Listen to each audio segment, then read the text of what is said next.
Hello, everyone, and welcome to Inside Leather History, a fireside chat. I'm Doug O'Keefe. I am the producer of the chats and the host, and the chats are a program of the Leather Archives and Museum. Today, I have the honor of interviewing Daniel Rooster, who is the founder and a board member of Folsom Europe. How are you, Daniel? Hey, Doug, I'm fine, and thanks for having me. It's great being on your show. Oh, I hope you'll enjoy being had. So, We will see at the end.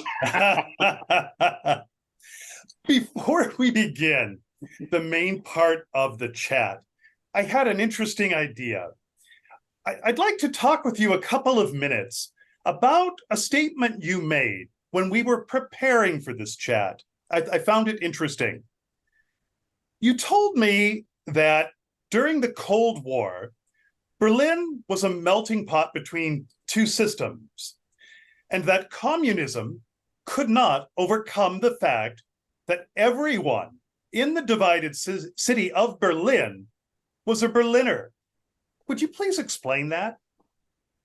Oh, sure. I mean, we had the wall up from 1961 till 1989 for 28 years.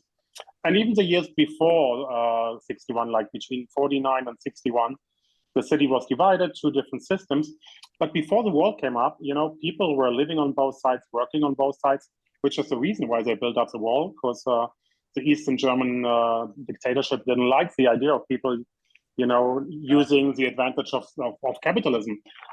So the wall was there and it was dividing on the one hand.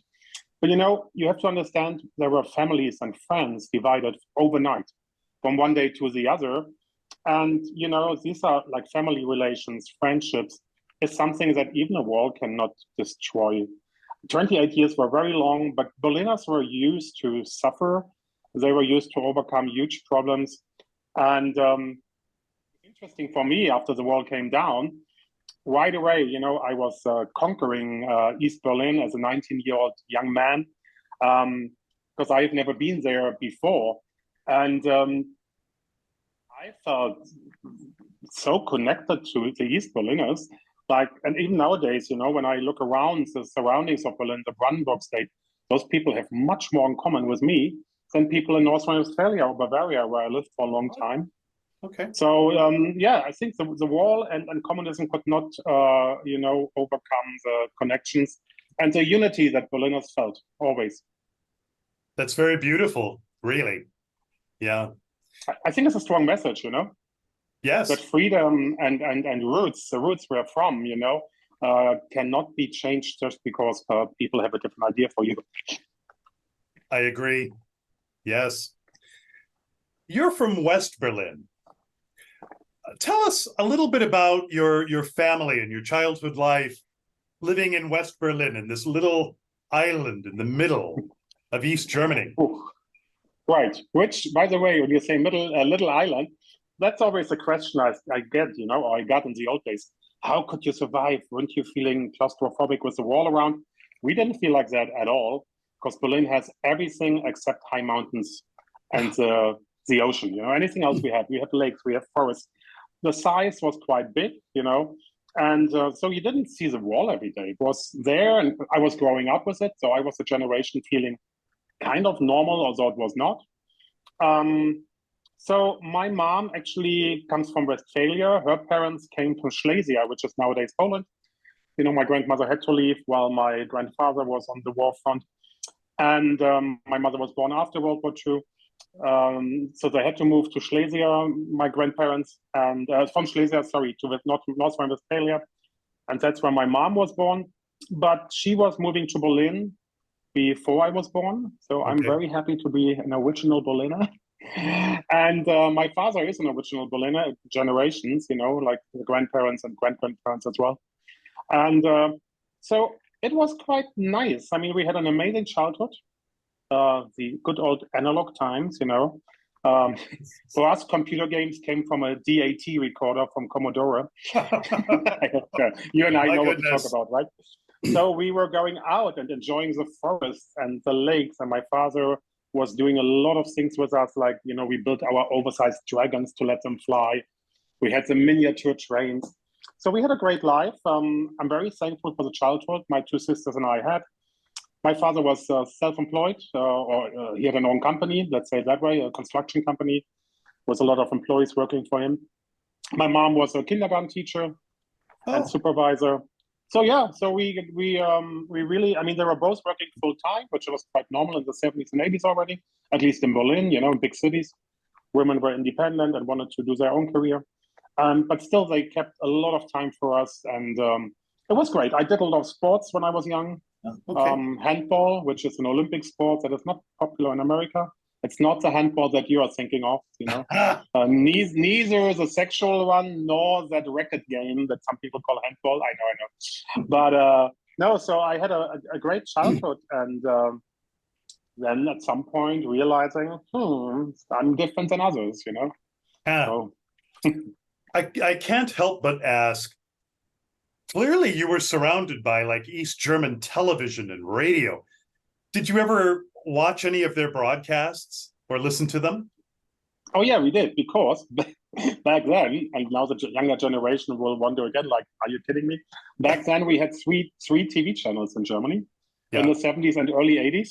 The first channel, the second channel, both public, of course, and the third one that was only available in your region. It was a regional broadcast station, and that was it. And we in West Berlin had the luxury of having two more channels, East German Channel 1 and Channel 2, which were having a wild mix of interesting movies and TV shows up to propaganda news, of course.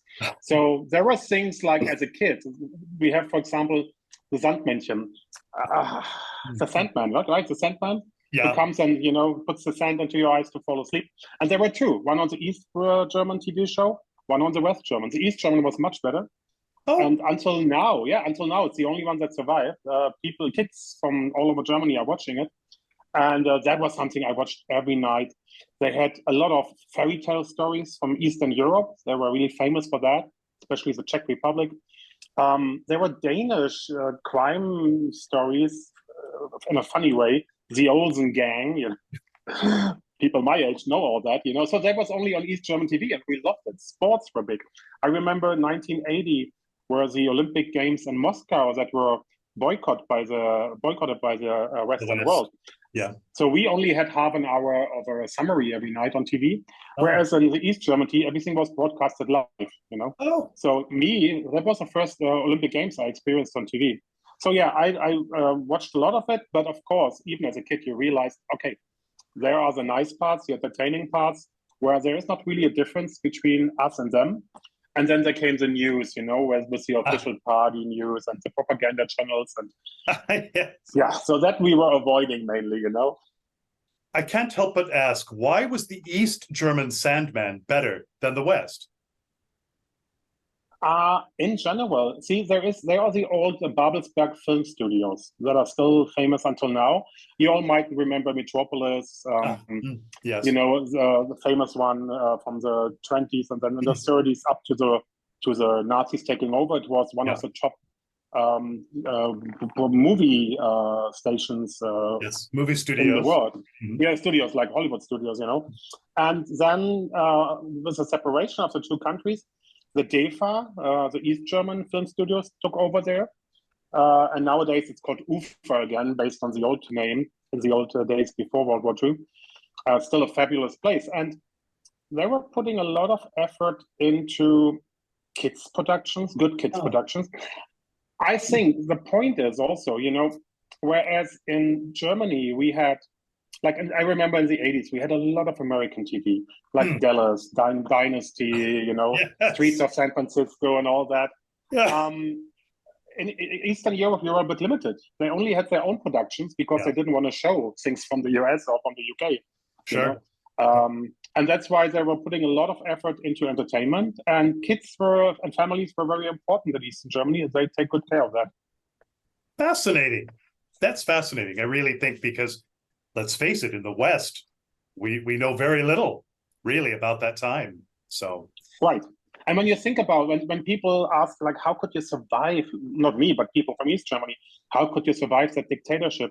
I mean, there are two aspects of that, two sides of a medal, you know. The daily life for most people, especially if they were not really into different political ideas, was as nice and welcoming as it was back in West Germany, you know. Yeah. And it was not like daily life was suffering, not at all, you know. When it comes to political questions, when it comes to the idea of freedom, expressing yourself, there were limitations, and those who didn't accept them, they were suffering, no doubts. But the daily life in East Germany was in some aspects even better because people were helping each other, because not everything was available. It was a great community. So I have great feelings, and the wall coming down was my best time in life ever because suddenly you had two different worlds. We'll come up to more of that, but I just want to say something. When you talked about the Sandman, it made me feel a little bit nostalgic because my first partner was from Leipzig. And he would tell me about that. Okay. So. See, it had a big influence to us, you know. It's and still nowadays, you know, these little dolls that you can buy, the merchandise products, super famous. Kids still love it. Next time I'm in Berlin, I'm going to get one. Yeah, absolutely. But let's come up to your coming out. You mentioned when we prepared for this chat that you visited Klappen. Is that right? Yes. Tell us, what is that? Well, the Klappe, it might be even more a Berlin expression than a German word, but how we used it. But the Klappe was a nickname for a public toilet. And in the 60s and 70s, the city were full of them. They closed them later because, you know, at the end, they were always dirty, costing a lot, blah, blah, blah. But back then, it was quite common. We didn't also have like hundreds of cafes, Starbucks, or whatever on the side where you could go in if you had to. So these public toilets were very popular by men looking for quick sex with men. And the nickname for that was Klappe. You know, so you went to a Klappe, and when somebody mentioned that word, you knew that he was gay or looking for gay sex. It was a term that was really used by the gay community, which I didn't know when I first time entered one of those. I mean, the public toilets are used as everybody else. You know, you go out with your family, kids have to pee, you go to a public toilet. Okay. And there were either these old-fashioned French urinal stations, you know, all these underground things very often close or next to the train stations, subway stations. And so the toilets I knew, but I had no idea about the activity there until I was 13 and I came from my handball training, which is a little different in Germany. We don't do the professional sports at the high school. Our school ends like at 2 o'clock, and then in the afternoon you go to private sport clubs. So we had like, I don't know, 6 o'clock, 6 p.m. till 8 p.m. training or something, 2-3 times a week. And once I came back and I had to change from the bus to the train station to go home. I was living like an hour away from the training center. And so I had to pee badly. And I was just like, well, there's a toilet, let's go down there. And I do remember the very first time, of course, I will never forget that. I went down the stairs and there were, I don't know, 3-4 men standing at the urinals. And when I got in, I realized something is different, you know. They're not just peeing, they were looking left and right, as we know. Exactly. So me, as a 13-year-old teenager, I was, of course, a little confused, maybe scared. So I decided to take a cabin to pee, you know, lock the door. Yes. And they're different than in America. You cannot look half through like in the US, where they are very open on the street.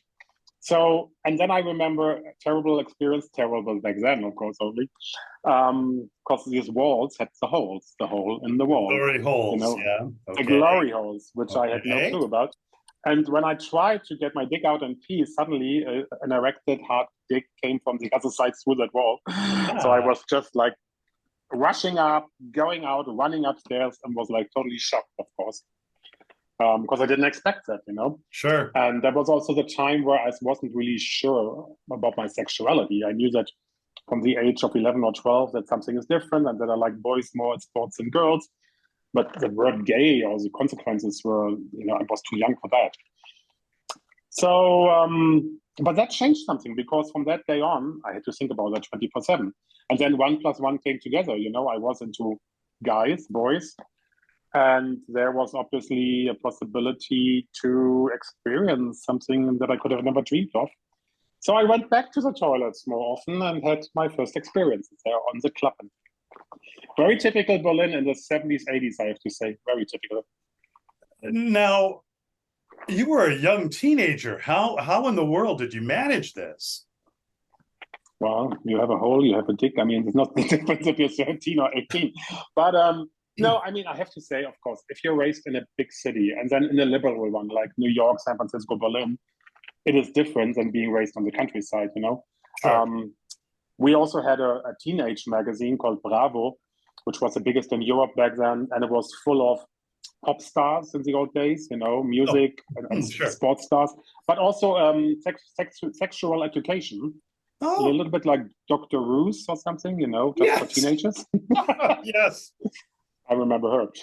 Much later, of course.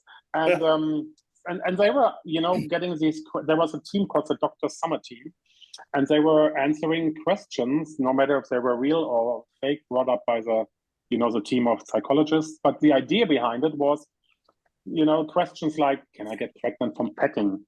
He wants me to suck the dick. I don't want to. What do I do? So, and they also had, of course, here and there a little, some questions about gay life, gay sex. Okay. And so that was the first time that I was even connected with the scene, the idea of, okay, I'm not the only one who is obviously into guys, not girls.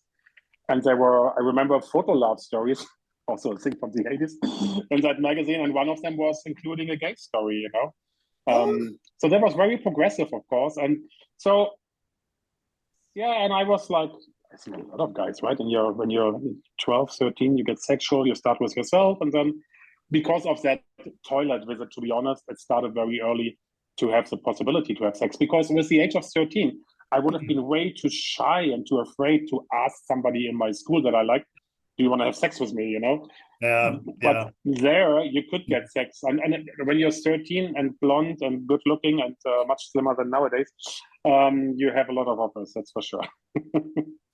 I can't help but ask, what do you think was the most fascinating piece of sex that you learned in that time? Fascinating, I don't know. I remember the most shocking one, but that was later. I was 18 then, still did the thing on the toilets, because my coming out to the family and going to gay bars started at the last days of my 18s, just before I turned 19. I remember when I was 18, I had my first car. You can start driving with 18 in Germany back then, now a bit earlier. And I was stopping in one of the restrooms. Of course, I was horny again. And then I was, giving the guy a blowjob. And suddenly he did put a bottle under my nose. And it was poppers, but I had no idea. It was the first time ever. So suddenly I got dizzy in my head, and I thought the guy wants to drug and rape me or whatever. So I remember how scared I got, and I panicked, and I was running out, just getting into my car, opening the window because I felt so sick, and I was shocked. So that was the most extreme one. The most funny one maybe was in one of the restrooms back then when I was 14, 15 maybe. I found my first gay magazine, sex magazine. Ooh. And it was laying on the floor in one of the cabins, and pages were sticking to each other. We all know why. But I took it home because, when you're 14, 15, without the internet back then, what options did you have to see gay sex, beside of experience yourself? And it's not like I had sex every week, it was always the mix of excitement and being afraid and being unsure, and this is the right thing that you do. And it was never emotional because they were all in their 30s, 40s, sometimes 20s, and I was young, Yeah. So yeah, that was funny, and I remember that one with all the sticking pages there. And yeah, I hope you washed your hands after picking that thing up. Oh no, I'm from Berlin. We're not that how do you say, panicking about disinfection thing. We're kinky guys. But you also mentioned there was a bookstore and a bar where there was a bar mother who looked after you. Right. So I had my first, I came out to my parents a few weeks, 1 or 2 months maybe before my 19th birthday. Mm. And it was mainly because I did go out to bars the month before and I did fall in love with somebody, of course, the typical story. And how did I get up to that bar? Back then, there were 2 bars in Berlin, and one of them I knew that were different than the others because they had these big open glass walls. And people walked by and they could look inside and they saw men only. And, they were hugging and maybe kissing. And they were, all serious places, nothing sexual. But back then, that was, of course, a huge thing. Because the normal gay bar had, no windows, a door, and a bell, as we know. We were ringing the bell, and then maybe a little, mini door open first to look who's outside, and then they opened the door. So that was very different. And that one of these 2 was next to KaDeWe, the famous department store. And my parents and us, the kids, we were spending a lot of Saturdays there, shopping, doing brunch. It was the hotspots, the Harrods of Germany, it is. Sure. And so we walked by that place for parking, a lot. And I'm sure I realized what's going on there, So that's where I then did go in because I thought, okay, where could you go if you want to get more experience with gay men? So that's where I started. And there was a woman who was indeed looking after the newbies who came in, which I didn't realize at the beginning. She was working in the back area of that bar. They had like these 2 U-shaped bar counters. Okay. And there was nothing badly happening. But of course, when you're 18, you go in the bar where the guys are in the 30s.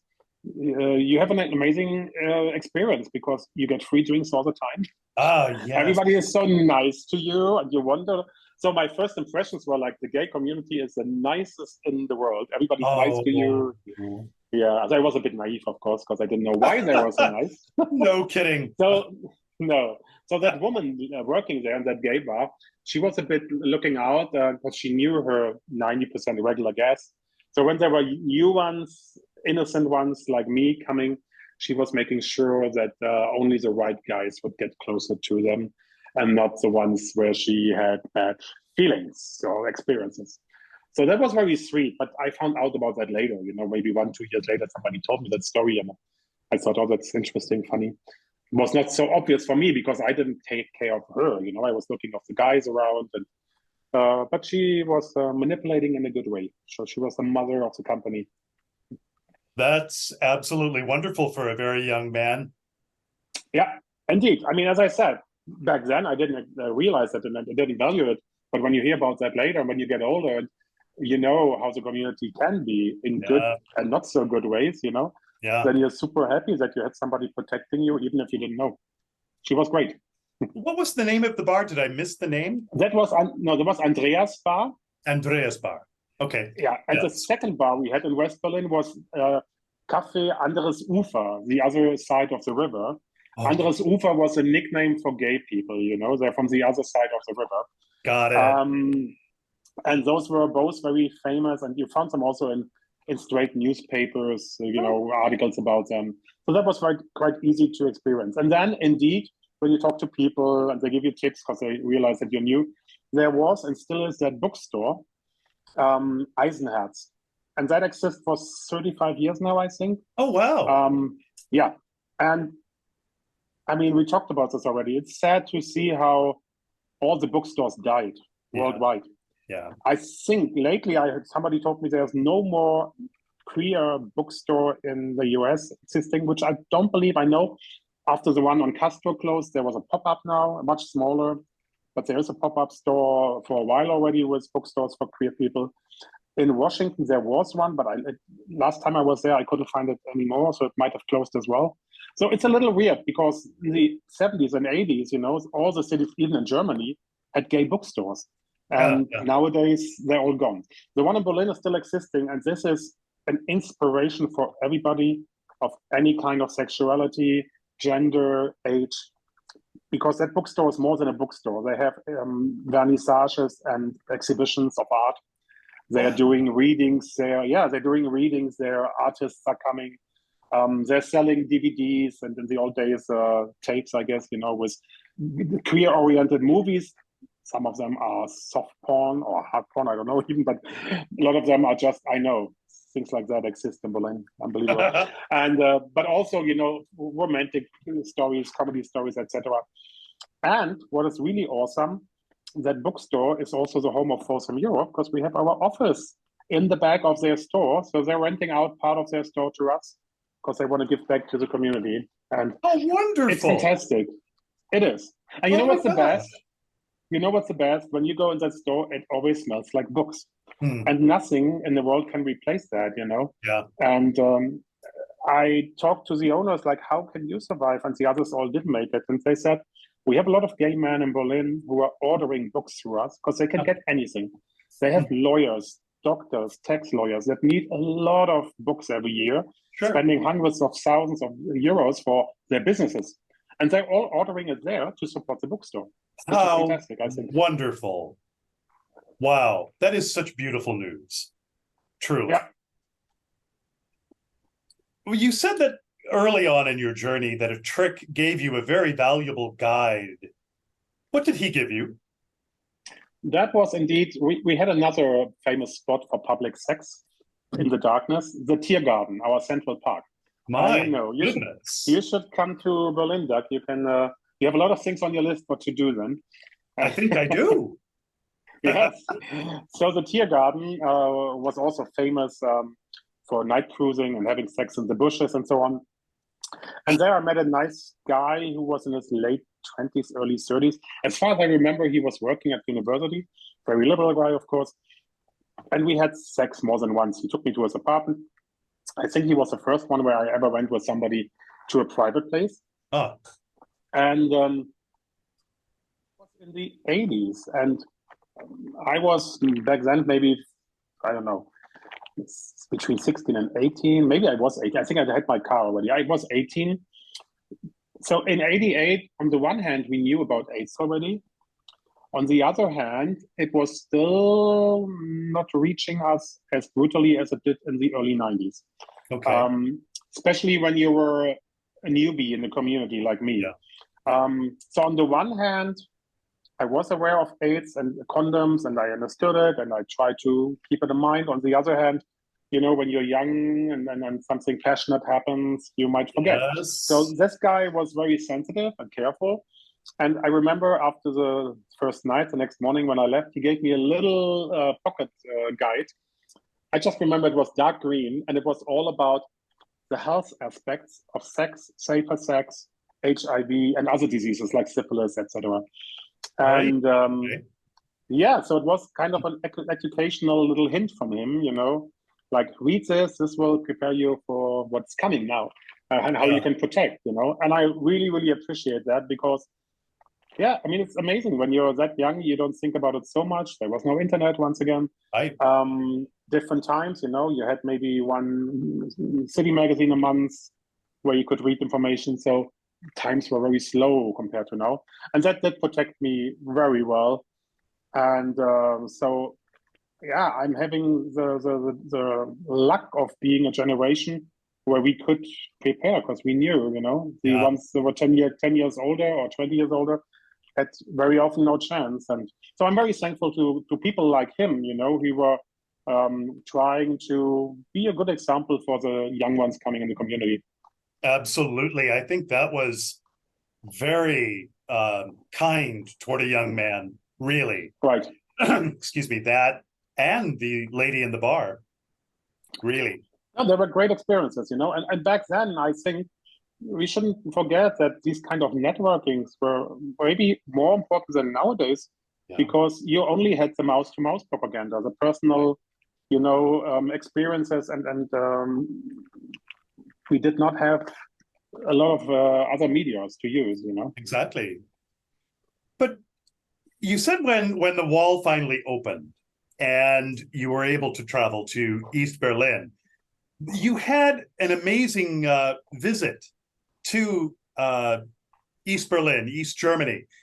I really believe that many viewers will be fascinated to hear about gay life behind the Iron Curtain. We don't know much about that. You mentioned, though, specific cultural differences that you noticed between the East and the West. Please tell us about that. Right. Well, I mean, for me, it was almost overwhelming because I had my coming out in '89, in May, April, May, to my parents.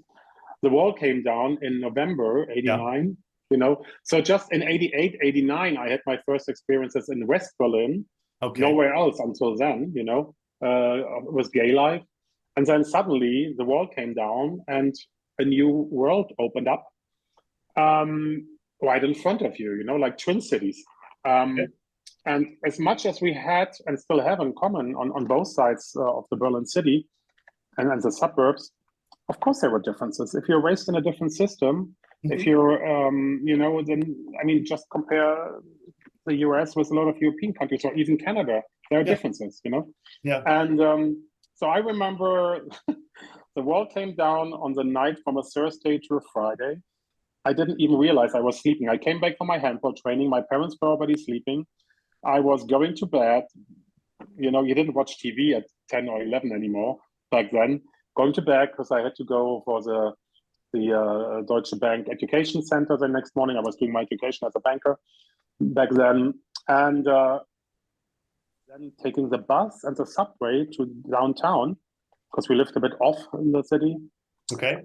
And I was wondering, the people were all like, it felt like we won the World Cup or something, or we had New Year's Eve, People were drinking champagne on the subway and celebrating, and I didn't get it. And then I was looking at a newspaper, one of these tabloids, and then they said, the wall is gone, Berlin is free. And I was like, what? What happened last night? So, I mean, that was time. There were times where things in East Germany changed. Between 88 and 89, there were a lot of changes. But the speed was going on, and suddenly things could change overnight, which you could have never experienced.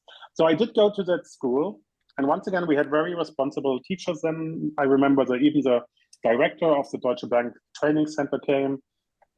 We talked for an hour about the political dimensions, what happened, what it means for Berlin, for Germany, and then they said, "You're off for the rest of the day. Go to East Berlin and celebrate." So that's what I did, And you remember that my mother told me, I don't remember, to be honest, my mother told me that night I was calling from a public phone somewhere, I guess West Berlin, because in East Berlin they didn't have a lot and I didn't have the coins maybe that night already. Yeah. And I told her, Mom, don't worry about me. I'm not sure if I come home tonight or tomorrow. And I came home the next day. So it was amazing. And with the year before, and being at that bookstore, I was reading about East Berlin, so I knew which bars there were that were gay bars. So at least one or two where you could go, and then people told you where to go. So I remember the weeks and months after the wall came down, I was spending every weekend in East Berlin because there was so much to experience. Now, what bars do you remember from East Berlin? Right. Well, there were these famous ones like Schottenstube in Prenzlauer Berg. That was an old-fashioned pub, but very popular, one of the hotspots. There was the most important dance club was called Buschallee, which is a street name, an alley, not an alley, it's like an avenue, Buschallee. Yeah. And that was very unique one, and I loved it. It was, you have to imagine these Eastern European architecture with all these pre-built houses where they just put them together like Lego. We call that, yes. We call that Plattenbau.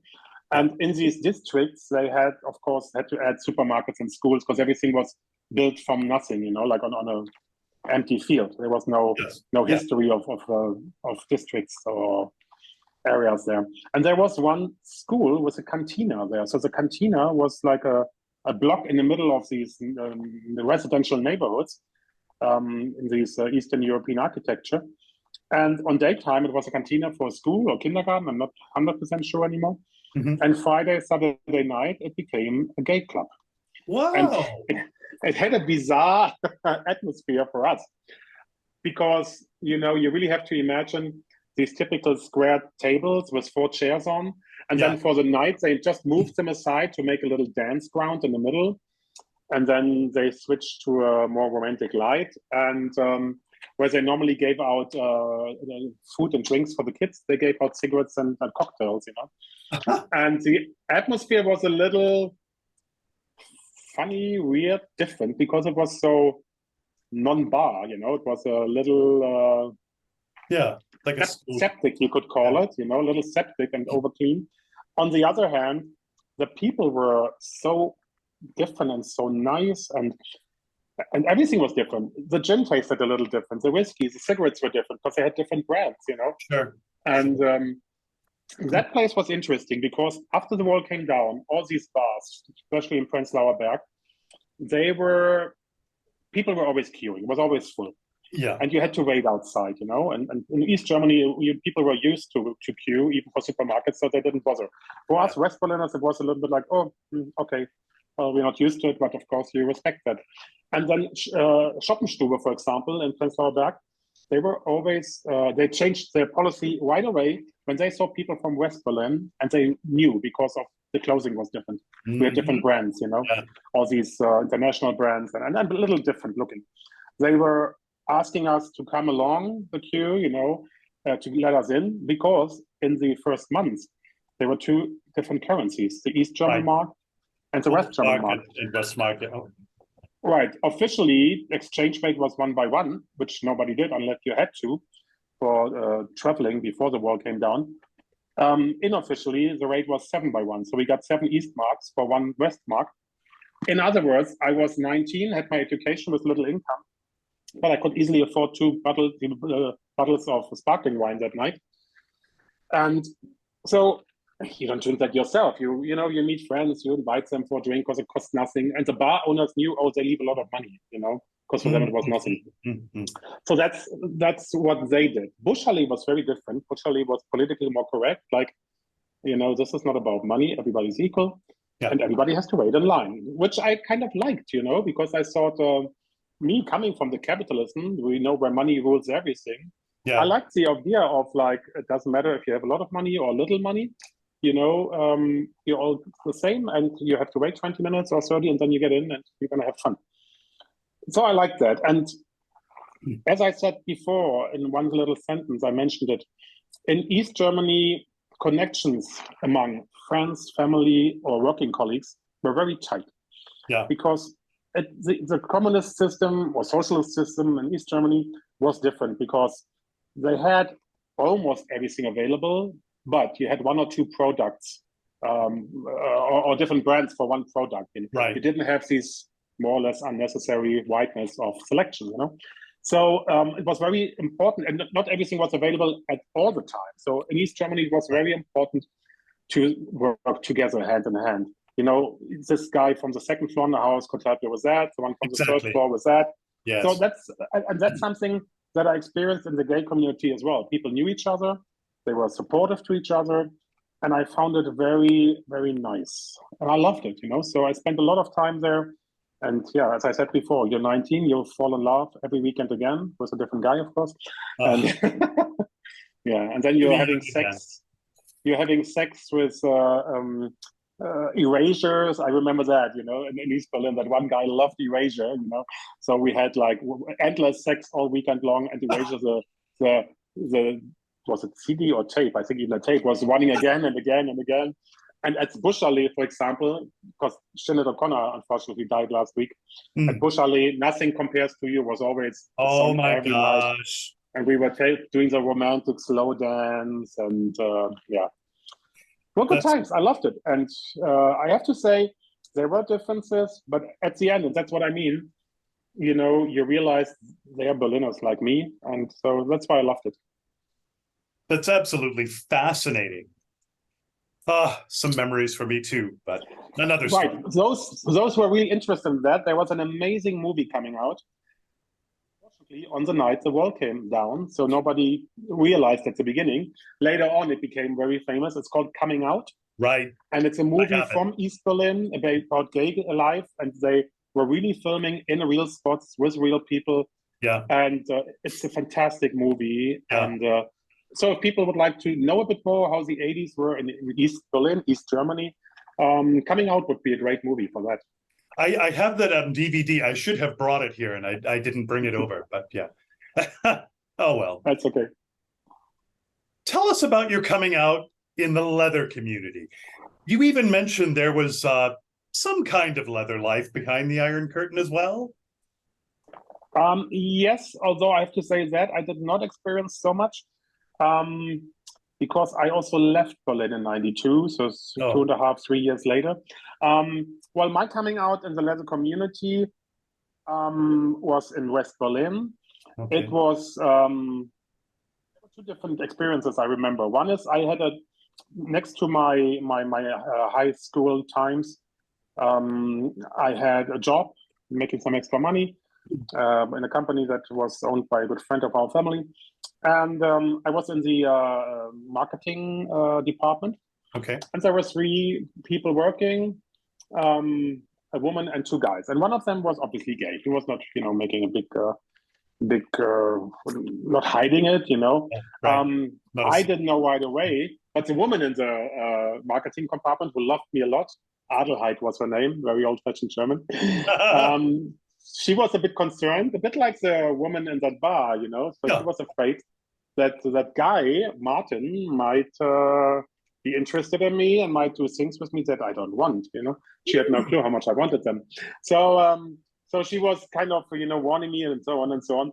At the end, I was totally into that guy. He was sexy and he was at Freddie Mercury style with a moustache. And so the first sex we had was cliche in his office. He was the leader of the team on the desk, how it's supposed to be. I know. Oh, right. I'm just waiting for Hollywood coming and, want to make a movie of my life with all the cliches. So we were dating for a few weeks and months, discreetly after work only. And I remember there was one night a week at the Connection Club, which still exists, where they had a smaller place in the basement that was for leather guys only, with a dress code. Okay. And he took me there the first time. And I remember then that's the first time where I saw what chaps are, and people in leather jackets and the Mio cap and all that. And I found that fascinating, of course, because I was, especially when I was younger, being gay for me meant to be in love with masculinity. And in the 80s, 90s, the idea of what is masculine was very different from nowadays. Sure. Very old-fashioned stereotypes. But that was the influence, and I loved it. And I also remember when I went to the bookstore at the beginning, I saw, of course, the Tom of Finland books, and they were wowing and impressive, because that's the gay man you haven't seen, but that was a dream that, somebody being butch and manly and whatever that's supposed to be. So he took me down there, I remember, and that was one of the first experiences I had. And because of that, I did go to a Günther's studio or something like that in Charlottenburg in the 80s, before we had real leather stores. He had an atelier, a studio, in his apartment, on a regular apartment, a residential house. And you were calling, you could find the little advertisements in the news magazine, or the Spartacus. You and I remember the Spartacus. Spartacus, yes. How important that was back then. So he was in there, and there I got my first leather jacket, I remember. And great. My first, that was really amazing. And so these were the first little steps, you just took a pair of like army boots that you had anyhow for winter, jeans and the leather jacket, and you felt already connected to those people. Okay. And that was super, super cool. What I found out later, and it started later when you asked about East Berlin, there are 3 companies nowadays that are located in East Berlin. Still, no, one moved actually to the western part, but yeah, it's Berlin anyhow. That were really into producing leather and fetish gear. And that would be Leathers, which moved from Prenzlauer Berg to Schöneberg a few years ago. And then DK79, which the bluff lovers from all over the world know. Oh, he's a guy originally from East Berlin. He's still not having a store. He's producing custom made only. He does all the breeches styles, the uniforms. Yeah, write it down. VK79.com. I'm happy I can make some comments. I'm sorry, DK79.com? V, Victor, and then Kilo, 79.com. And whoever sees that, go online. Jürgen, he's a fantastic guy, and he does amazing work. And then we have Black Star in East Berlin nowadays that might have opened also in the 90s or zeros, so after the wall came down, which I think is the most fantastic rubber store in the world for men and women and other queers. So Jürgen, for example, was a leather tailor, still is, but in Germany we have that dual educational system to make a profession. You're not just going to a bank and work, you have to get an education of 2 to 3 years before you're a banker. And we have that with everything, construction workers, tailors, retail selling people. So he was learning the leather tailor, which was something that I didn't know, but he told me it didn't exist in West Germany anymore. Died out at some point because there was no real market for that. So we had tailors in West Germany, and in East Germany you had tailors for leather tailors. And he learned that. And that was, the best way for him to work perfectly with leather. And that is a unique store. And that guy is really like an original East Berliner from his heart. And so he is maybe one of the very first sources about the leather community. Here's the thing. When you look at the 80s in East Germany, there were scenes like the punks. But the punks, for example, were forbidden. So they always had to, they were a provocation for the East German idea of how society should be. So they were meeting in illegal clubhouses, in the forests, in the parks, at night. But even if there weren't really stores where you could buy it, like in London, they were creative. They were doing the things themselves, They were, jeans were difficult to get. The East German jeans were not so popular.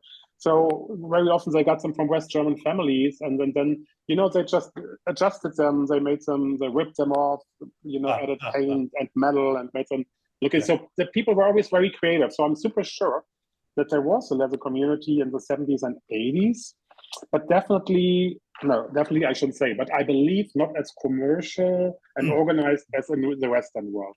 Sure. Moving forward a little bit, you fly for a major international airline. Right. And the best one. Sorry? The best one. Oh, okay. Not a word. No names. But that takes you to Los Angeles and San Francisco quite often. You told me that you noticed some very fascinating differences between the bar scenes you encountered in California predominantly versus what you know in Germany. Tell us what differences did you see? Right. I have to say, with all the experience now, I feel a bit sad that I'm not 10 years older. I would have loved to see New York in the 80s before AIDS came up. Me too. And San Francisco, of course. So I didn't have that experience. I started in New York and the West Coast on vacation the year before I started with my airline job 25 years ago. So that was in 97. Okay. And I do remember in 97, I had the first experiences in LA and San Francisco. Bars like the Eagle. Then we have in both cities. And then back then there was a Fault Line in LA. I remember even good times, even if later in the late 90s, like the Lure, the Eagle, and the Spike in New York. Sure. There were things that were really different indeed, and still are, I think. First of all, let's start with that way. When you go to a leather bar in Europe, most likely it's men only. Okay. Whereas, bars like the Eagle or the Fault Line were always open. And on Sundays, when you went there for the beer busts, you had a lot of women, leather women. Nowadays, a lot of people, with transsexual identities or different sexual identities. But our leather bars are very man-oriented still. That is a difference I experienced. Then, of course, the sex life. In Europe, a leather bar needs a good dark room, and you have to have activity there. Otherwise, people don't go there. Yeah, whatever they do there, like we have no idea. And in America, I remember it was the Eagle or the Spike, either or. The old Eagles then in New York that were both located at the Hudson River. So you started the night at the Lure, and then you walked down to Hudson River because they were open for 2 more hours. And one of the two bars had a dark room, but the security man walked through every 15 minutes with a flashlight, stopping everybody who had sex. So the dark room was there, but sex was not allowed, which was weird for me. That was strange. What I loved and still love about the bars in the US are these patios where you have the Sunday beer bus or meetings, or even during the week. Leather bars here hardly ever have outdoor areas. And that's because in Europe you have very strong restrictions about noise in residential areas. Okay. So when you go to the Eagle in LA or San Francisco, that is a mix of commercial and residential area. Whereas in Berlin, the bars are in houses where people live, so you cannot have that noise outside. I always loved it. I loved going out. There was one experience I remember from San Francisco that shocked me, and that was the key for me why our community survived the internet challenges better than the US, I think. There was an amazing bar called the Loading Dock. Yes. The Loading Dock was on Mission, I think, 1 block from Venice and what's the other one? Venice and Market. And so the bar was open, I don't know, maybe 5 nights a week. On 2 nights, Fridays and Saturdays, I think, they had a very strict dress code. The other nights, everybody could go in. But on the weekends, they wanted selected people only. And it was a leather bar. And I remember that people in rubber were refused to go, to join, to come in. And I was like, what the hell? How is that possible? And a friend of mine, John Wright from LA, a very famous leatherman of the LALC, the community there, he was one of the early ones in America who loved to mix leather and rubber. And he told me, yes, Daniel, it was not easy at the beginning. Rubber guys were not seen as part of the leather community. Yeah. And in Europe, from the very first beginning, when there were new trends, we always included them. We were always a leather and fetish community. Rubber, the army look, the skinhead look, the sports gear, nowadays the puppies. All that, whenever it became popular, of course you were welcome. And I think that is a major difference. And that is, people always say, oh, with the internet, they killed the bars. Yes and no. Of course, the internet is a big competition, no doubt. And we have the same with the porn industry. In the old days, you spent $100 and more for a porn movie of 2 hours. Nowadays, people get 5 minutes for free on the internet, and they come anyhow in 5 minutes, so they don't pay because they don't need more. Let's be honest. So it did change, that's for sure. But here's the thing: what's interesting and funny in Berlin, if you look at these social media portals like, let's say, Recon or Scruff, you see. Up to Berlin starts very late, I have to explain. Up to 11 or 12 midnight, it's full with people.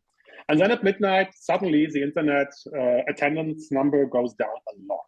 People are going to the bars. And then around 3 or 4 o'clock, it goes up again. So those who didn't find what they were looking for at the bars are going back online. But what's the message behind? People are still going out. The internet is not replacing, maybe less people go out, but we still have enough people going out to the bars. The bars are still full. Yeah. So I think the reason might be another one. And I'm not sure if excluding new fetishes, new trends was maybe one of the reasons why it slowed down. It's hard to say, I'm really happy for all the bars we still have in the US and Canada, and I love them. And they're really places, whenever I'm in a city, I'm going there. But when we talk about real leather bars, I think the only one left is maybe New Action in Berlin, where people on the weekends without a dress code are really dressing up in full leather and the bluff style.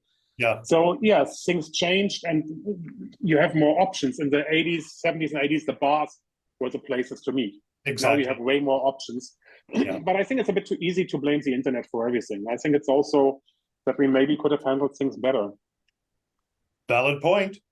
Absolutely. Now, in California, when you were visiting or there for your work, you attended Dory Alley and Folsom Street, and you thought you had a sort of a revelation, thinking, would this work if we took it to Europe? What potential did you see in Europe for events like that? Sorry. Yeah, Doug, indeed. I mean, I remember I have been to Folsom Street Fair and to Dory Alley a few times since 1999, more or less. Mm-hmm. And I remember it was July 2003. I was flying back on duty from San Francisco, from Dory Alley. And it was once again an amazing experience. And I was a bit melancholic because I knew I have that chance once or twice a year. I'm very privileged because you and I were flying around the world, you know, for money. And, yeah, of course, and for joy.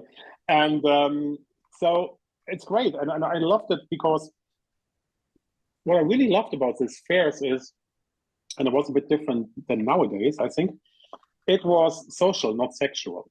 A bit different from Folsom nowadays, I think. When I walk around Folsom nowadays, it's all about nudity and whipping and bondage. Back then, it was a bit different. And the idea of being out under the sun of California, you know, not being behind a closed door, the fresh air, spending 5, 6, 7 times drinking, eating, and meeting old friends and making new friends, as I always say, that was something that I found spectacular because it was not about sex. It was not about finding somebody to take home. You have 364 other days a year for that, you know. It was really about celebrating your community. Yeah. And so I felt very sad that we don't have that in Europe. And that was also the time that 2 friends of mine, Bob and Dennis, were founding Claw, maybe 2002 in Cleveland, which is a big event now. And I also remember that LA around the same time was starting with their street fair that's now called Off Sunset. Oh, sure. During the Mr. LA Leather Pride Week, which is a fantastic street fair, by the way. I was there this year and I was more in love than ever. They do a fantastic job there. And so I thought, okay, we don't have it, we have to do it. And Bob and Dennis from Claw showed me it only needs 2 people. Because your concern is always like, God, how could I ever create something like a street festival that big, you know?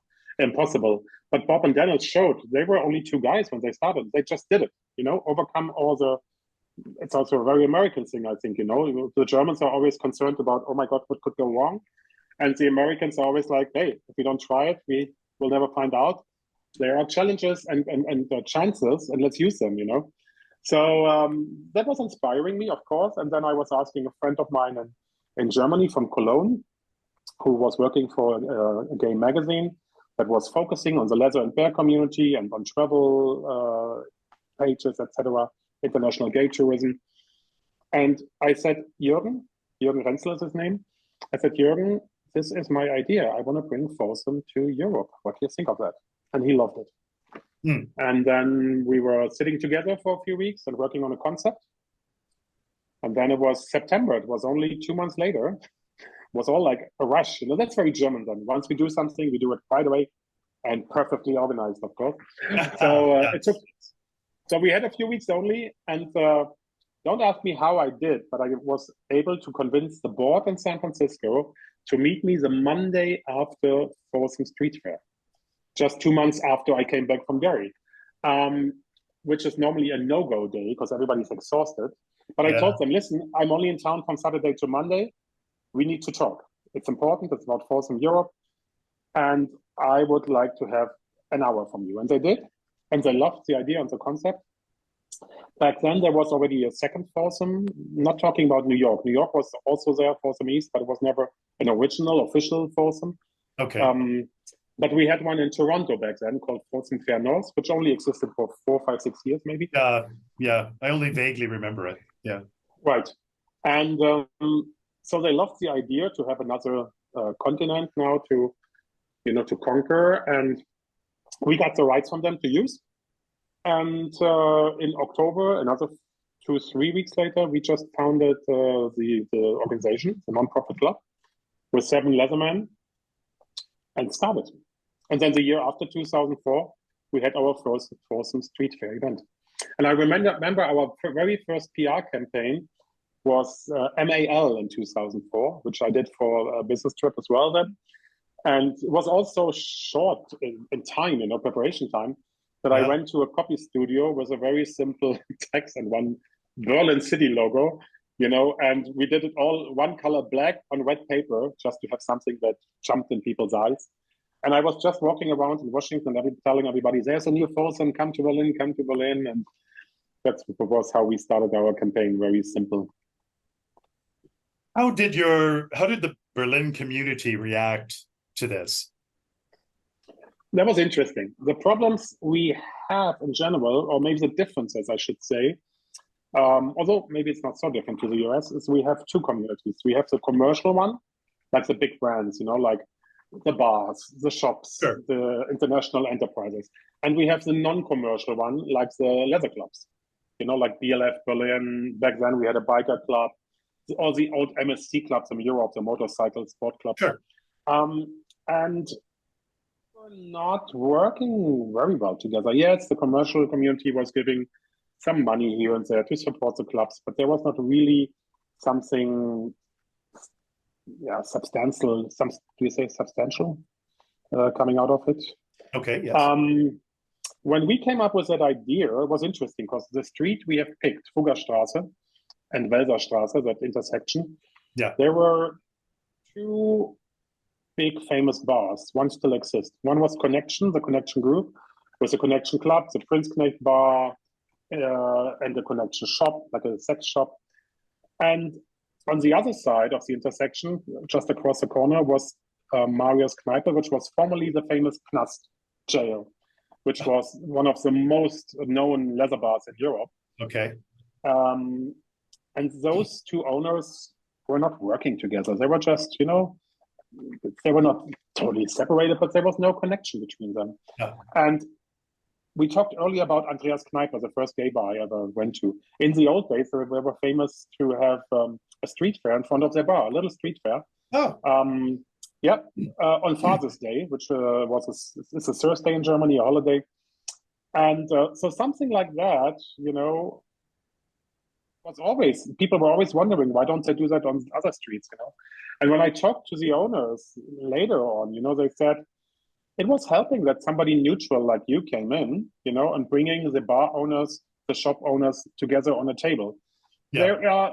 Of course, they're working together in some ways, but there's always competition, of course, if you have, we have all the big brands in Berlin, like Mr. B and Rob and Boxer. And of course, they like each other and they work together, but at the end, they're competition, they're responsible for their business and the jobs and the money they have to make. So it did help that somebody neutral, non-profit came and said, here's our concept, our idea, but we need your support in financial support, but also in, organizing this. We cannot do that alone. Yeah. And that worked very well. And it's a major difference maybe to San Francisco, beside of our parties, which are way more sleazy and kinky, of course.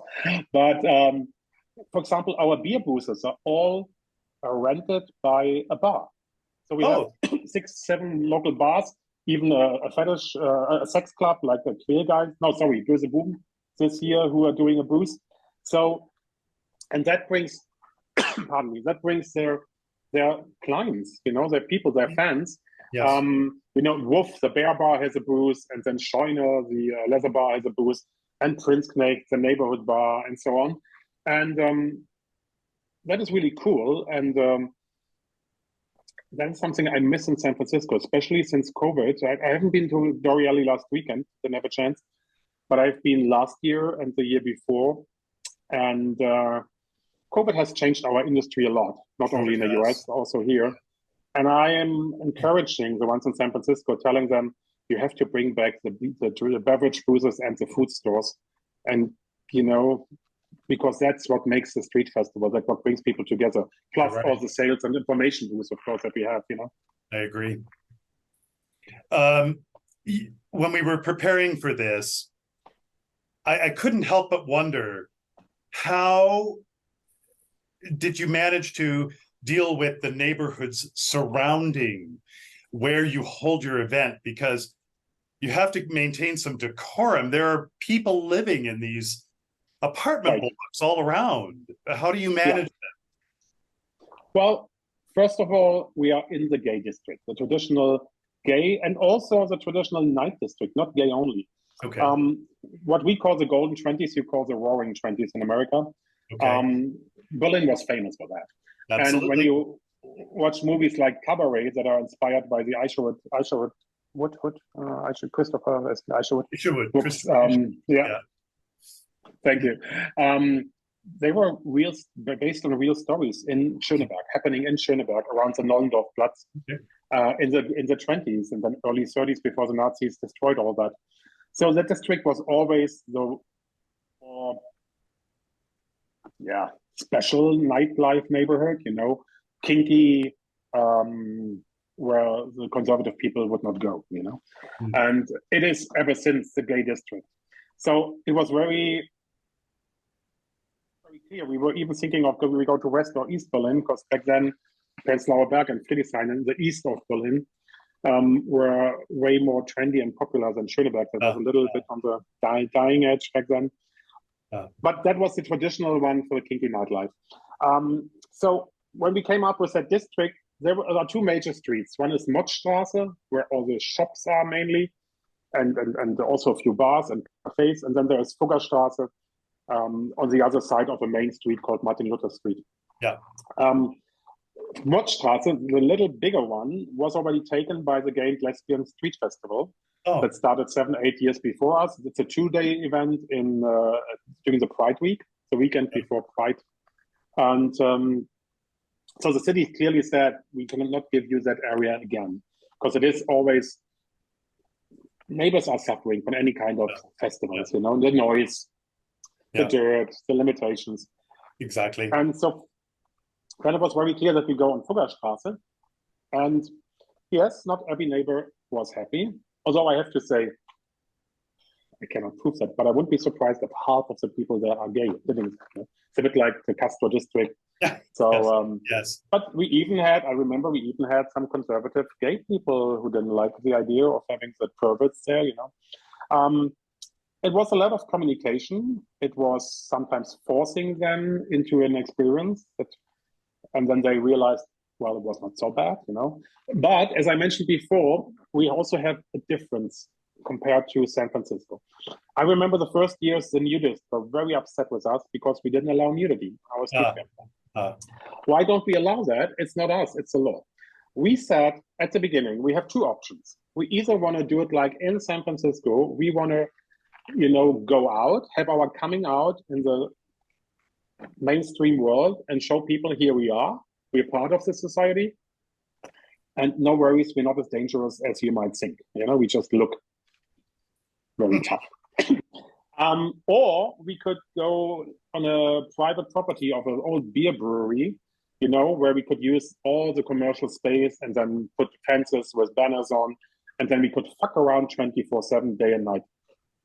But the idea was a bit, I like the original roots of Dorielli and San Francisco, the coming out, the socializing, Yes. And so that's why we said, okay, if we are going into a public space, and if we're asking for not only tolerance, but acceptance, then we should also accept that there are rules for everybody. And we're not talking about being prude, we're talking about the law. The law is there for everybody. And in Germany, it's not illegal to be, it's a little complicated. It's not illegal to be naked in public, not at all. But if you are causing trouble, if people feel affected in a bad way, then it is suddenly illegal. It's called in German Erregung öffentlichen Ärgernisses. You're raising some public concerns and scares and anger or whatever it is. Yeah. And so there is a second important part, which is the Jugendschutz, the protection of the young people, the underage ones. Yes. That's why until today, we cannot show porn. Like we had Titan in the old years as a sponsor, they could not show porn. We cannot even sell dildos. I'm not kidding, on the booths, and even the stores, the gay stores, they cannot put their dildos in the windows. They have to be in the store, not hidden in the store, but not visible right away. Right. That's the protection of the youth. Not that they wouldn't know what that is anyhow. So our idea was always, we don't want any extra rules for us. We want to be accepted as we are. And then we should also accept that there are, rules for everybody. So in other words, you cannot have sex on our street fair, pardon me, and you cannot be totally naked. You have to cover your dick or your pussy. On the other hand, we were very progressive.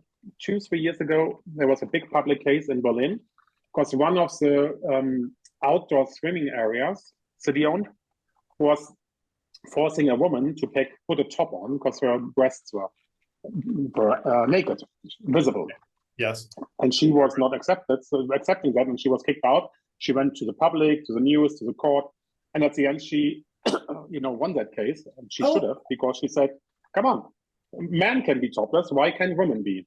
So that's what we said from the beginning, even back then when it was a big thing, and being topless in a city, not at the river or the park. That's different. Yeah. But on a residential street, being topless was a big thing. We said, no. Here's the thing: we believe in equality. Men can be topless. Nobody complains. So women can be topless. But men and women both have to cover, down between the legs. That was our rule. And then no sex. And please don't pee on the walls of the houses or the trees, which happens a lot. But we're working on that to improve our concept for toilets. So these were the 3 rules, and very simple. And that makes sure that people come to socialize. And they do know that every night during this week, there are amazing parties. Yeah. All the bars and clubs have dark rooms, where they can have sex.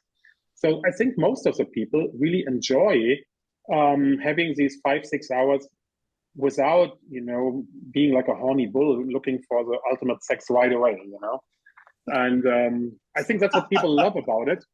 And on the other hand, you will see bondage demonstrations, even whipping demonstrations, but we are not allowing a bloody bag, because it is not working with the protection of the teenagers that live in that neighborhood like everybody else, and but actually I'm fine with that. As I said, Berlin has sex 24/7 for everybody, really. And we don't need that for these 6-8 hours on the street fair. That is a different focus. And it's sexy, but not sex. That's what I always call our street fair. And it's very sexy. That's accurate. I have been there a few times myself. So how can I say, internationally, Folsom, Europe is known to be probably the biggest leather fetish event in Europe. Is that accurate? It is. Oh, that's for sure. Now, what are your feelings, your personal feelings on that accomplishment? Not surprising. I was a bit disappointed how long it took. We had 3,500 people attending the first year, 5,000 the second year. I thought we would have 50,000 or 100,000 by now. We will never get it. Because, you have the numbers from San Francisco, and the 400,000 that was in the news was never real. The real was something 150, 200,000 in the best years for Folsom Street Fair. Oh, I see. But when you look around, how many of those or how little of those people are in the leather and fetish community, and how many are just interested to celebrate, and they come in. Yeah, they come in underwear and sneakers. Nowadays, whenever you go to a big gay dance party, like the harbor area in New York with these big halls, or some industrial halls somewhere else, factories that are doing parties for 2,000-3,000 people. Whoever you see, they're all having a harness and a jockstrap on. Yeah. But at the end, most of them wouldn't call themselves a fetish person. Correct. It's an accessory nowadays. It's sexy. So in San Francisco, you see a lot of people in a lot of different sexy outways, outcomings, outfits. Sorry. Yes. But what we, the leather and fetish people, the traditional ones, call fetish is something different, I think. And I have the feeling that that's the feedback we're getting from people, especially from the US. It's so funny, but also from Europe. They say, please keep Folsom Europe as it is. Don't go for bigger, bigger, bigger. We are growing anyhow, year by year, and we're open, and we do want people to come. And also those who are not into fetish yet, but who have an interest. But we don't want to become, an event for voyeurs, where it's all about making photos for the next 364 days to have check-off material, or where you had Japanese tourists in San Francisco going through with the cameras, to have a story for back home. I mean, yeah, you cannot stop and prevent that, but it's nothing we're asking for. We're not pushing it, And we also have people saying like, oh, it's so great that you're so gay, and it's mainly for men. But that is something we don't agree with. And we never did. We want to be open for any gender, any sexuality. In fact, it's true, we're very gay, and nowadays you might say even worse, very white cis men, which is based on the fact that most people in Europe are white. It is as it is, especially in Germany, but also in a lot of other countries, we're mainly white people. And but that doesn't mean, that we are only reaching out for men, not at all. Yeah, we only have, I don't know, 2, 3, 4, 5% women, and we have a percentage of people with, non-binary genders or trans people who don't see themselves either as man or woman yet, or whatever they identify with. Right. Maybe in 10 years still have 80-90% men, but it's nothing that we are looking for or proud of, because there's nothing to be proud of. We're open to anybody, and I don't think people are always a bit scared that we might end up like San Francisco and it becomes too mainstream. I think that's the point. It's not about the question, how many men, women, or whatever you have there. It's about the question, do you get mainstream or do you keep the fetish vibes somehow? If I may interject on that, I would agree with the people who say keep it as it is. Right. I would agree. But some people even think like women shouldn't be there, and that's what we totally disagree. No, I'm with you on that. But please don't go so commercial that it becomes ridiculous. No. No, that's the point. We are not interested in having twice as many people. Mm-hmm. And then we have another 15,000 that are just coming to look at it. Precisely. Without really having a connection. Exactly. No, I totally agree. Mm-hmm. But now you're celebrating your 20th year. That is an incredible accomplishment. How do you feel about that level of success?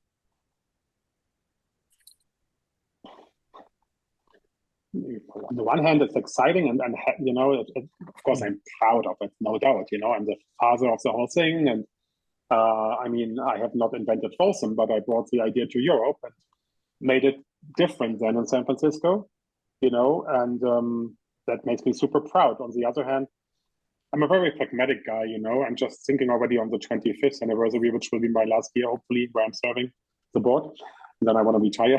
But I'm not surprised that we made 20 years. I think we will still be there in another 20 years, for sure. So.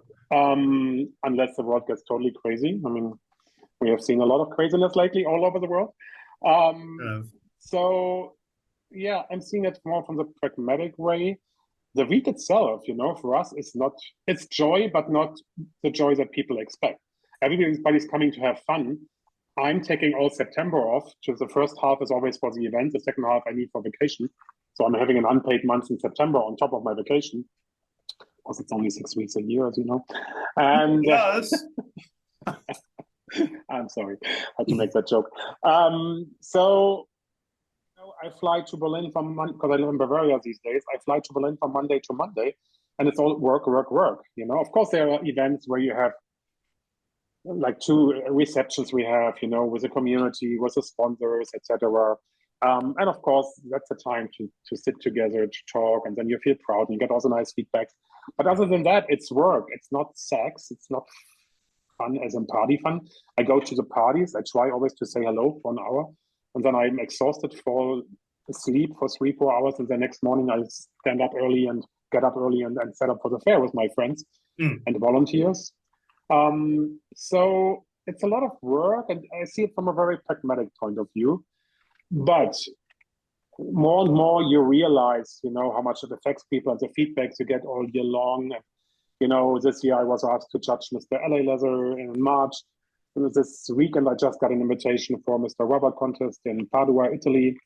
So that shows you that you did something right and people know what you did and who you are. Although I have to say the first years were maybe more interesting when people didn't know, because we never had a president. We have a board with 3 people normally, and there's no president, no leader, And it's not about, the cult of people. Right. So the first years were super interesting because I could go to the bars, even in Berlin when I lived there. And when people came for other weekends or for the big Easter festival, and then you just met somebody, you talk, you said, "Oh, have you been to Berlin before?" And they say, "Yeah, last year for Folsom." And then you could ask them, "Oh, how did you like it?" And you got an honest feedback because nobody knew who you are. Sure. That was the best times, I think. So I'm proud, but on the other hand, I was gone. I was there the first 7 years.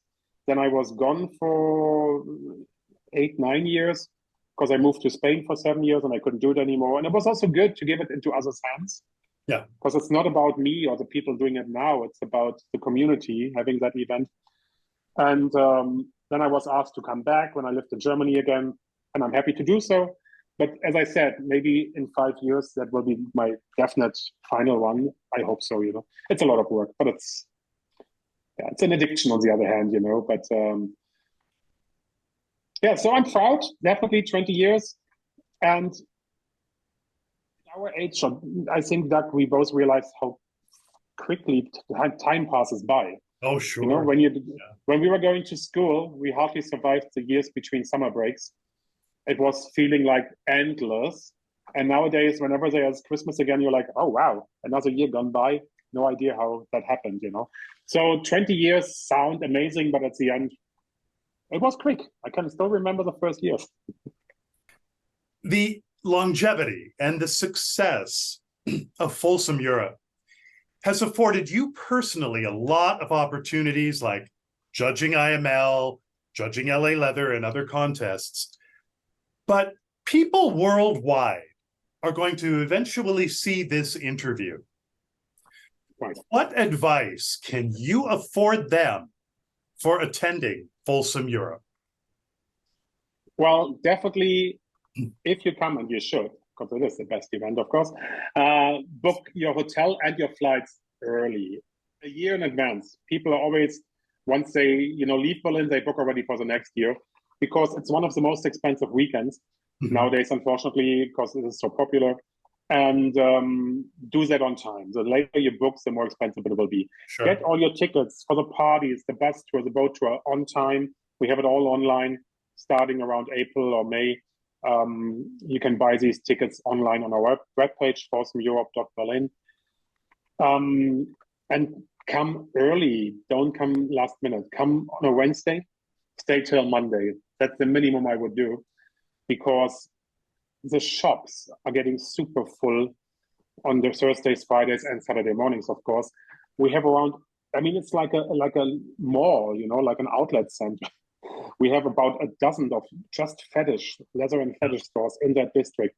Yeah. And so if you come on a Wednesday, you have Wednesday afternoon, Thursday morning, before the big crowd comes and you have more time. The shops are much smaller than in the US. You should experience, the boat tour and the bus tour, for those who have never been to Berlin or never done a tour like this, it's amazing. Yeah. We have that fantastic concert produced by Tyrone One-Ganger, former German Mr. Leather, Classic Meets Fetish, which got very famous, and LA is now doing a similar concert every year. That is awesome. So all these events you are with people who are like you in their favorite fetish, being themselves, and they enjoy it.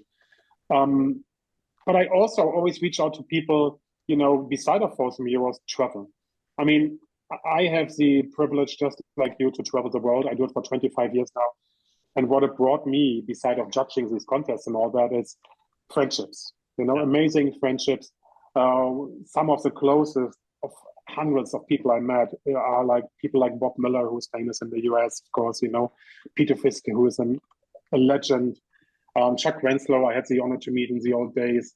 and John Wright in LA, who is also a legend, I think. Those are all these people that I met, and here in Europe, like last year, I had the luxury to meet Gael, who, like Ralph Bruno from LA, were one of the best IMLs ever. And this is something that really stays for a lifetime, these close friendships. Like in September, we go to friends and stay with them on vacation. And when they come to Europe, we meet and go for dinner and go to the parties. And it's great. And it's also a little networking thing, like people like Bob Miller, John White, or me, whenever we are talking about events, planning, who's going where, or somebody wants to be on the street fair in LA and ask me what to do. I tell them, reach out for these people in LA. So that is something, it's like a family, it really is. It's a huge family. And some of the friendships are really for a lifetime. And that makes it super special. I think it's a little similar to what IML contestants experience every year. We've been talking about the class of 2023 or whatever it is, and people there that meet have a lifetime friendship or have friendships for a lifetime. And that's why I always encourage people, travel the world, experience different people, languages, cultures. It's so important. I think that's why our gay world is so much more peaceful than the straight world, because we travel the world and we try to get the best out of it, and learn from each other. And yes, we Germans love to do things our way, but it's much more interesting if you are open and interested in other cultures and other ways of dealing with things and learning. And that is fantastic. So come to Berlin, to Folsom, Europe, but you can also go to IML, Folsom, San Francisco, Mr. LA Leather, one of my favorite events in the world. Darklands, of course, the rising star in Europe now. There are good reasons to travel. How do you want to be remembered by the community? So we talked about that yesterday or 2 days ago with my partner. I said, I don't want a big shishi. I don't want a stone somewhere, where people go and cry. I just want a bronze statue of myself in the gay district. That's all. And my ashes should be, going over the Golden Gate Bridge with the wind, and then, kidding. I don't know. As I said, I want my friends and my family to remember me, and I know they will, And but as I said before, for Folsom Europe, it doesn't matter, and most people even don't know who are the guys behind, and that's not important. It's our community. We are doing that volunteering work. We're having a lot of support. We're having more than 100 volunteers that weekend helping, and they come from all over the world. Yeah. They just signing in on our webpage for 2, 3, 4 hour shift to give back to the community, which I find amazing. Something that we also started in Germany, maybe in Europe, as we did the donation collections at the gates. That is something that impressed me, I have to say, in San Francisco, to see the sisters and others asking for money. Yeah. Why did it impress me? Because I thought, those who are coming together, at least those who travel, we're all very fortunate. We can afford a few hundred, if not a few thousand euros for a week of traveling. We have fun. We might meet guys for sex. We might make new friends. We have all the luxury that a lot of people don't have, so we're a very privileged small group. And I love the idea in San Francisco to say, okay, once you come into our fair, let's not forget the others who are not so privileged. May we ask you for a donation? And we are much smaller than San Francisco, and our amounts are not as big, of course. But last year we had a new record of 45,000 euros, around about $50,000, collected on one day. And I think that's amazing. And we give that to smaller leather and fetish groups. We give that to HIV and AIDS projects and organizations. And I think that's important, to show respect. And that's the same with our volunteers. They come to Berlin to have a fantastic time. But they understood that we cannot do that with 3, 5, or 10 people anymore, especially not the day itself. And it's amazing if you see people from Australia or Canada or California coming and helping us on a Friday afternoon to raise up the flags, or on Saturday morning, to set up the barricades and the VIP and volunteer area and all these things. That is fantastic. So at the end, Folsom is not something about me. It's about our community. And I think, and that's how I wanted to be remembered. It brings together the best out of our community. What's the biggest misconception about you? The biggest misconception about what? About you. What do people most misunderstand about you? Oh, I can tell you. They all think we make plenty of money with that. And we don't. None of the board members gets paid anything. Get paid anything? Or, sorry. We have one volunteer in the office, one paid drag in the office, Martina, and she gets very little money. It's really more like her passion than the payment for that. But as a drag queen, she has multiple jobs, and of course we are happy to pay her. But this is so small with the budget we're using for stuff, you know. And so people always think, oh, they might make hundreds of thousands every year. Not at all. The street fair, I give you numbers. The street fair, to produce that one day, we're talking about more than 100,000, way more than $100,000 for that one day. The booths we're having bring about 40 to 50,000 max. So there's a huge gap that is paid by the sponsors. Okay. The advertisement partners of our pocket guide. We still have the old-fashioned pocket guide. People love it, and advertisement clients love it. I always have more requests than I can fill in. But it's also important to make some the money to fill the gap. Yeah. And since COVID, we get support from the city, and we're very thankful for that, because that's another 60 grand a year that we're getting, because we bring so much tourism to the city, and we create so much revenue for the city, you know, jobs, tax money, and so on and so on. But without all that, the street fair wouldn't exist. And if we all would get paid, the street fair would not exist, because you cannot afford that. Yeah. So that is something that people misunderstand. They think we make money with that. Not at all. It's all volunteering from us as well. The difference between us and the other volunteers is we're doing this all year long, and it's a lot of work. I was calculating 2022, it was like 800 hours that I did put together, just me. And we have lots of people doing that. Yeah. And then there is something, when we talk about finances, that upsets me. It is when sometimes it happens that people here in Europe or in the US are using the Folsom term for commercial interest. And that is something that gets more and more problem. So America has trademarked their Folsom name in the US and Canada. We have trademarked it in the EU and the UK. And it's not that we want to make money with it, but we want to protect it, because it upsets us that we are doing everything as volunteers. And then there are others coming, calling a vest, let's say a leather vest, a Folsom style, a Folsom type vest, you know, and make profit with that without asking us even, you know. And when you tell them kindly, so please take it off, it's a registered trademark, very often the reaction is, oh, is that your understanding of community? I'd be like, wait, what about you? What is your understanding of community? You're picking a brand that has been made great by people in California and Berlin over 40 years without talking to them, without permission, to optimize your profit. And when we ask you to please, we're not talking about lawyers at this point. We're just asking, can you please take it off? It's a trademark from us. We cannot use that. You know, very often we get a fierce and aggressive reaction. These are things that are not nice. And sometimes you feel like, why am I doing all this? But then you focus again on all the amazing experiences and the people that bring joy and love to it. And then you forget about those cases that happen more and more often, unfortunately. Daniel Rooster, what an amazing interview. Oh, and way too long, Doug. Nobody will. No, I knew it would go long, and that's okay. Okay. I'd rather have you tell me more, you know?